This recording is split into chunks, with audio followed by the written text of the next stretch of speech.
So I'm in Paris today, and I'm at the Place de la Bastille, and this monument here is in commemoration of the three-day July Revolution in 1830, and this event was witnessed by Ulysse Montandon of Montandon Frères, Paris, and we find in the writings of the famous Juste Olivier, Swiss writer and teacher and professor, that Ulysse was quite a close friend of his very good friend Henri Ledame, and so he was telling about the watch business and about the troubles in Paris at that time.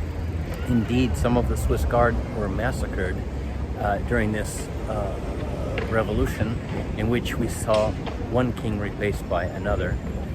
So this is a very fascinating moment in history, and one that we find in historical documentation where we have one of the early Montandon Frères watchmakers involved. So this is just a little bit of a commemorative sightseeing and thinking of the 1830 revolution in Paris.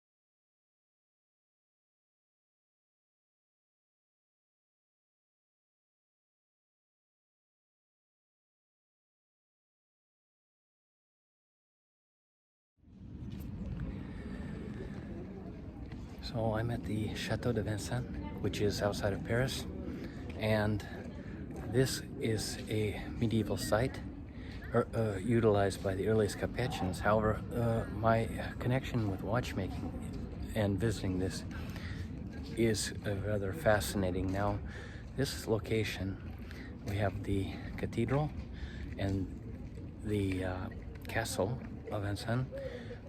This was the location of the first publicly commissioned clock in France, and this dates from 1369, which is rather fascinating. This would be an area where we will find during the 17th century, this art was moving into the Swiss lands, and they began to replicate as the wars of religion brought French watchmakers into Switzerland. They would transfer this technology to Swiss local makers, who began to make clocks and later watches.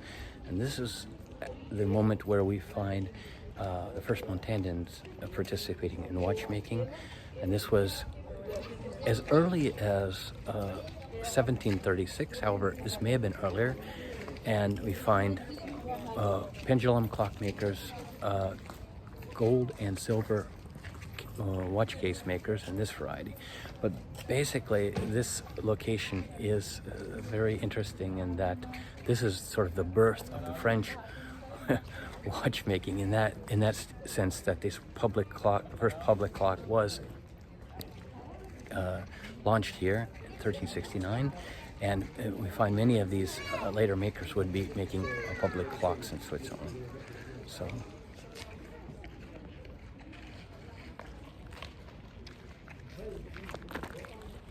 this is the church, the cathedral at Vincennes.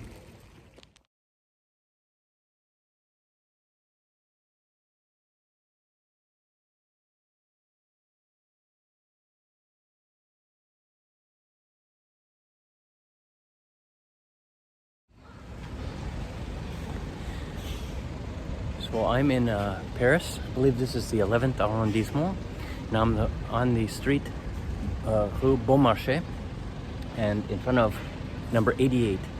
Now, this is the last residence of one of the founders of Montandon Frères, Paris and Rambouillet. And this was Abraham Henri Montandon, and he went by the name of Henri Montandon. Now, this was his last residence, And we do know, and I did a video about this, the last moments of his life, that he was taken ill and apparently went on his own. Now he must have exited this building, and just behind this, in parallel with Beaumarchais, is Rue Amelot. And this was in 1887. He was found on the sidewalk, and he was transported this way up to the Les Filles de Calvaire, to a drugstore, pharmacy, where he was helped, revived, and returned to his home. And once he reached his home, he died of a stroke after returning home. So this is the location of the last moments of his life. He was a very interesting individual. He was one of the founding brothers of this company, who was knighted into the Legion of Honor for their industrial contributions to the French nation. And this was in 1887. He was already quite pronounced in age, and he was born, I believe, in 1802, so 1802 or 1804, so he was quite aged by this time, I believe 85 or so. And this is the scene of that. So let us just take a little bit of this journey, tracing his last earthly footsteps. So let us continue.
So I'm at the Louvre, and I'm in the apartments of Napoleon III, who, it will be recalled, was the one who signed the citizenship papers for Abraham Henri Montandon of Montandon Frères.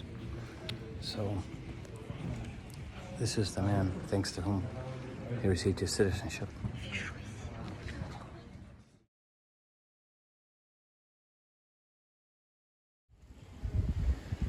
So at present, I'm on the Rue de Turenne. I'm at number 98.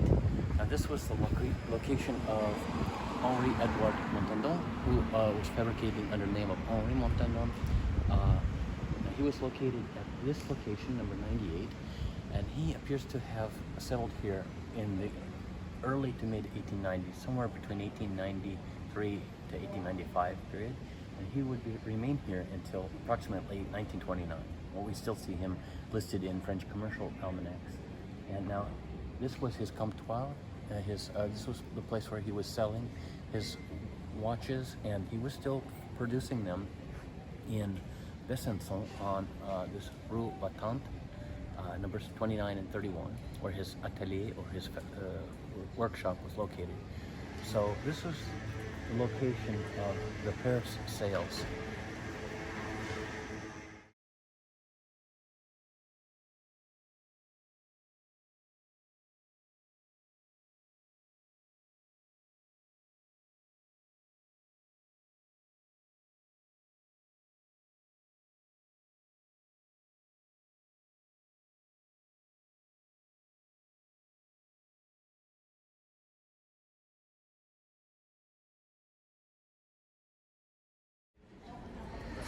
So I'm at the Rue de Belluim, not sure how this is pronounced, but this is the location, residence and shop of Alfred Montandon, who was selling clock and watch springs and other related spring items. Now this was one of the last places he occupied, and he was here from 1894 till at least 1909, I believe. There's no almanac for 1910, but by 1911 he's already in another location, his last location. So this is his penultimate location as we enter the 20th century, and he was still selling the technology that they had originally patented.